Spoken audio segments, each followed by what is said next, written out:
Welcome to the Rim Break Rodeo. We hope this video helps. In this video, I will explain how to remove a Subaru Legacy rear bumper. First, gather your essential tools: a 10mm socket wrench, a flathead screwdriver, and a plastic trim removal tool. Having these items ready will streamline the entire process. Also, make sure you have a clean, well-lit area to work in and a soft surface like a blanket to place the bumper on once it's off.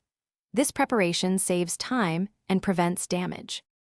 Next, open your trunk and locate the two plastic clips positioned near each taillight assembly. Use your trim removal tool or a flathead screwdriver to carefully pop these out. Beneath these clips, you will find two 10mm bolts.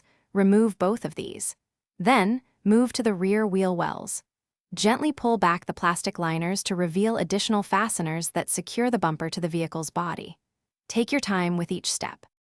Now, with the wheel well liners pulled back, you'll see more 10mm bolts. Remove these to further loosen the bumper. Next, get underneath the vehicle and locate the series of plastic clips running along the bottom edge of the rear bumper. Use your trim tool or screwdriver to carefully unscrew and remove each of these. Once all fasteners are out, gently pull the bumper straight back from the vehicle, releasing the final side clips.